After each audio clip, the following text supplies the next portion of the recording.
Hello students, welcome in account classes. आपने देखा हमने अपने प्रीवियस वीडियो में डिस्कस किया अकाउंटिंग कॉन्सेप्ट्स के बारे में। कुछ कॉन्सेप्ट हमारे रिमेनिंग हैं, आज हम उन कॉन्सेप्ट्स को रीड करते हैं। तो अगर हम देखें तो हमारा फर्स्ट कॉन्सेप्ट जो आज है dual aspect concept. It is a very most important concept, क्योंकि पूरा अकाउंटिंग ही जो बेस्ड है वो डुअल एस्पेक्ट कॉन्सेप्ट पे बेस्ड है। अगर डुअल एस्पेक्ट कॉन्सेप्ट का यूज हम नहीं करेंगे तो हम अकाउंटिंग नहीं कर पाएंगे। डुअल एस्पेक्ट कॉन्सेप्ट का मीन्स होता है जितने भी हमारे ट्रांजेक्शन्स होते हैं उनका डुअल एस्पेक्ट होता है, वो कम से कम 2 अकाउंट्स पे इफेक्ट डालते हैं। उनमें से कोई 1 अकाउंट डेबिट होता है एंड अनदर अकाउंट क्रेडिट होता है। मस्ट है जब भी कोई ट्रांजेक्शन होगा उसमें से एक अकाउंट डेबिट होगा और अकाउंट क्रेडिट होगा। अगर उसी को हम इक्वेशन के फॉर्म में करते हैं, जो हमारा अकाउंटिंग इक्वेशन है assets equal to capital plus liability, जब भी कोई ट्रांजेक्शन होगा तो इक्वेशन मस्ट है मैच करेगा, कभी भी इक्वेशन डिफर नहीं करेगा। ठीक, यह है डुअल एस्पेक्ट कॉन्सेप्ट। इसीलिए जो हम स्टडी करते हैं उसका भी नाम है डबल एंट्री सिस्टम। पूरा जो हमारा अकाउंटिंग बेस्ड है वो डबल एंट्री सिस्टम पे ही बेस्ड है। अगर इक्वेशन पे हम ध्यान दें, मैंने क्योंकि बेसिक अकाउंटिंग टर्म्स आपको पढ़ा रखा है, अब ध्यान दीजिए। मैं एक एग्जांपल देता हूं। जब हम बिजनेस स्टार्ट करते हैं, सपोज दैट बिजनेस स्टार्ट कर रहे हैं, तो बिजनेस स्टार्ट करते समय हम क्या इंट्रोड्यूस करेंगे? यानी पैसा लगाएंगे। पैसा लगाएंगे, कैश। कैश कहाँ आता है? अगर आपने बेसिक अकाउंटिंग टर्म्स रीड किया है, कहाँ आता है? असेट्स में। कैश क्या हो गया? असेट्स। दूसरी चीज, जब बिजनेस स्टार्ट करते समय बिजनेसमैन कोई पैसा लगाता है तो एक डिफिनेशन होता है कैपिटल की। क्या कहते हैं उसको? कैपिटल भी कहते हैं। ठीक, तो इसका मतलब जब हमने बिजनेस स्टार्ट करते समय कैश इंट्रोड्यूस किया तो कितने अकाउंट इफेक्ट हुए? 2 अकाउंट इफेक्ट, एक असेट्स और एक कैपिटल। ठीक, तो इसी तरीके से जितने भी ट्रांजेक्शन्स होंगे सबका डुअल एस्पेक्ट होगा और डुअल इफेक्ट आएगा। एक डेबिट होगा, एक क्रेडिट होगा। इक्वेशन के फॉर्म में करेंगे तो assets equal to capital plus liability पे इफेक्ट पड़ेगा। अगर हम देखेंगे तो नेक्स्ट चैप्टर भी हम न्यूमेरिकल का जो स्टडी करेंगे वो हमारा यही है, accounting equation assets equal to capital plus liability. ठीक, नेक्स्ट हम देखते हैं revenue recognition concept. Revenue recognition concept simple सा इतना मतलब है कि अगर हमने सेल कर दिया तो चाहे हमको पैसा रिसीव हुआ हो या ना रिसीव हुआ हो उससे कोई मतलब नहीं है। उसे रेवेन्यू रिकग्नाइजेशन कॉन्सेप्ट के अकॉर्डिंग हमारा रेवेन्यू मान लिया जाएगा, पैसा मिलने से कोई मतलब नहीं है। ठीक, और एक मैं इसका आपको एग्जाम्पल देता हूँ। मान लिया हमको पैसा पहले मिल गया और हमने गुड्स या ऑनर से ट्रांसफर नहीं की तो उसे रेवेन्यू रिकग्नाइजेशन कॉन्सेप्ट के अंदर रेवेन्यू नहीं माना जाएगा। रेवेन्यू कॉन्सेप्ट के अंदर आपकी ऑनरशिप ट्रांसफर होनी चाहिए, तभी उसे एज ए रेवेन्यू ट्रीट किया जाएगा। लिखा भी है revenue means amount added to the capital as a result of business operation. Business operation होना चाहिए। Revenue is earned by sale of goods और बाय प्रोवाइडिंग सर्विसेज। हम रेवेन्यू जनरेट कर सकते हैं चाहे गुड्स सेल करके या सर्विस प्रोवाइड करके। ध्यान दें, सेल होना चाहिए या सर्विस प्रोवाइड होनी चाहिए, पैसा रिसीव होना डज नॉट मैटर। ठीक, आप अगर ऑनरशिप ट्रांसफर हो गई, आपने सर्विस प्रोवाइड कर दिया तो उसे रेवेन्यू ट्रीट किया जाएगा। बात है मैचिंग कॉन्सेप्ट में। मैचिंग कॉन्सेप्ट का सेंस है जब भी हमारा कोई एक्सपेंस होगा वो तभी रिकॉर्ड किया जाएगा जब वो हमारे रेवेन्यू जनरेट करने से रिलेटेड होगा, दोनों मैच करेगा।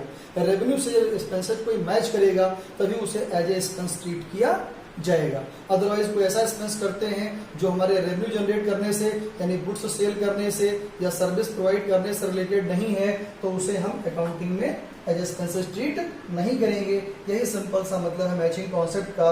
All cost which is applicable to revenue of the period should be charged against the revenue। यानी कि all cost which is applicable to revenue of the period, उस पीरियड से related जो होनी चाहिए should be charged against the revenue।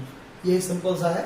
यह matching concept यानी revenue और एक्सपेंस दोनों मैच करना चाहिए तभी उस एक्सपेंसेस को अकाउंटिंग में एज ए एक्सपेंसेस ट्रीट किया जाएगा। हमारा लास्ट कॉन्सेप्ट जो है ऑब्जेक्टिविटी कॉन्सेप्ट।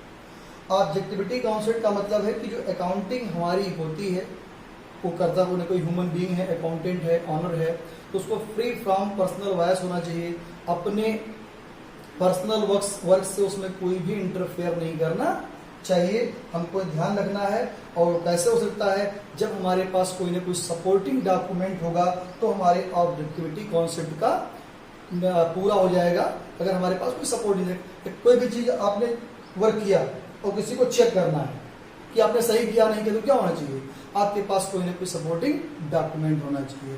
तो ऑब्जेक्टिविटी कॉन्सेप्ट का मतलब आप फ्री फ्रॉम पर्सनल वाइड ना हो, अपने नेचर से कोई वर्क ना करें, जो रूल्स एंड रेगुलेशन है उसको फॉलो करें, तो आपके बिजनेस का ऑब्जेक्टिविटी कॉन्सेप्ट अपने आप पूरा हो जाएगा। और सबसे बढ़िया उसका तरीका है सपोर्टिंग डॉक्यूमेंट्स आपके पास होने चाहिए, तो आप प्रूव कर ले जाएंगे कि आपने सही तरीके से वर्क किया है, आपने कोई चीटिंग या फ्रॉड नहीं किया। तो ये हो गए हमारे 11 कॉन्सेप्ट। कॉन्सेप्ट के बाद हमारे कुछ कन्वेंशंस भी हैं, ट्रेडिशन रीति रिवाज जो चले आ रहे हैं। First one is full disclosure.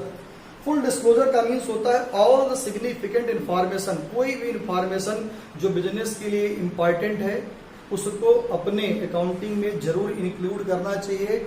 कोई भी चीज हिडन नहीं रखनी चाहिए कि जो हमारे यूजर्स हैं उनके पास तक सही जानकारी ना पहुंचे। बहुत लोग करते हैं वही पर्सनल वाइज से अफेक्टेड होकर कि पूरी इंफॉर्मेशन डिस्क्लोज नहीं करते हैं। जो अच्छा है उसको डिस्क्लोज करेंगे और जहां थोड़ा कमी है उसको डिस्क्लोज नहीं करेंगे। तो फुल डिस्क्लोजर ये कहता है जो भी जरूरी इंफॉर्मेशन है, क्योंकि आप ही को इंफॉर्मेशन नहीं यूज करते हैं, आपके यूजर्स भी होते हैं, वो यूजर्स भी आपकी इंफॉर्मेशन को यूज करते हैं, इसीलिए कंप्लीट डिस्क्लोज आपको अपनी इंफॉर्मेशन का करना चाहिए जिससे सभी लोग उससे बेनिफिट ले सकें। अब सेकेंड इसका कंट्रोवर्शियल है मेटेरियलिटी कॉन्सेप्ट।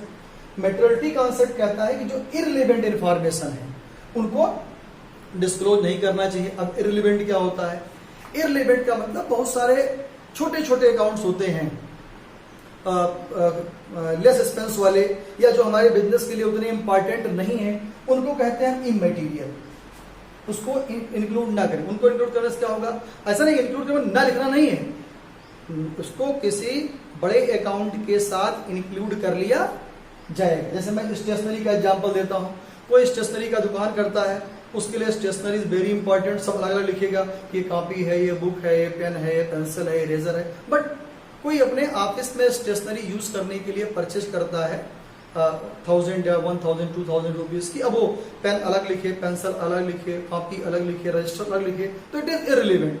इसका रिलेवेंट क्या है कि उनको एक साथ इंक्लूड करके दिखा दिया जाए। तो ये होता है मेटेरियलिटी कॉन्सेप्ट। इररिलेवेंट का मतलब ये नहीं कि उसको लिखना नहीं है, छोड़ देना है, लिखना है बट सेपरेट नहीं लिखना है, किसी के साथ ऐड कर देना है, और जो रिलेवेंट होगा इंपॉर्टेंट होगा उसको तो सेपरेट शो किया जाएगा। और लास्ट कॉन्सेप्ट हमारा है कन्वेंशन है कंजर्वेटिज्म। कंजर्वेटिज्म का सिंपल सा मतलब है जितने भी एंटीसिपेटेड लॉसेस होते हैं उनको तो हम रिकॉर्ड करेंगे, उनका प्रोविजन करेंगे, लेकिन कभी भी हम प्रॉफिट या गेन का प्रोविजन पहले से नहीं करेंगे, उसको इग्नोर कर देंगे। अभी जो हम आगे रीड करेंगे तो देखेंगे चैप्टर्स में हम प्रोविजन फॉर डाउटफुल डेट्स करेंगे, प्रोविजन फॉर बैड डेट करेंगे, प्रोविजन फॉर डेप्रिसिएशन करेंगे, लेकिन कहीं आप नहीं हम प्रॉफिट का प्रोविजन करेंगे। ठीक, तो कंजर्वेटिज्म प्रिंसिपल बताता है कि एंटीसिपेटेड लॉसेस जो फ्यूचर में होने वाले हैं उनको हम पहले से व्यवस्था कर सकते हैं, प्रोविजन कर सकते हैं, लेकिन जो हमारे गेन्स हैं उनको हम पहले से व्यवस्था नहीं कर सकते, उनका प्रोविजन नहीं करते, उनको इग्नोर कर देना है। ठीक, तो ये हमारे कन्वेंशंस हैं। फुल डिस्क्लोजर यानी कोई भी हिडन चीज ना रखी जाए, जो भी हमारे यूजर्स के लिए सिग्निफिकेंट है उनको डिस्क्लोज किया जाए। मेटेरियलिटी का मतलब ये नहीं है कि कुछ लिखनी नहीं, लिखनी है बट वो सेपरेट लिखनी है, कंबाइंड लिखनी है, it depend on nature of business. Conservatism का मतलब है कि जितने भी ऑल लॉसेस हैं उनका प्रोविजन कर सकते हैं, लेकिन प्रॉफिट का कोई प्रोविजन नहीं किया जाएगा। ये हमारा चैप्टर है थ्योरी बेस ऑफ अकाउंटिंग, जिसको हमने अच्छी तरीके से रीड किया। फिर भी अगर कोई प्रॉब्लम हो तो मेरे मोबाइल नंबर 9415488561 पर मुझसे कांटेक्ट करके पूछ सकता है। Thank you. नेक्स्ट वीडियो में हम मिलेंगे विद अकाउंटिंग इक्वेशन।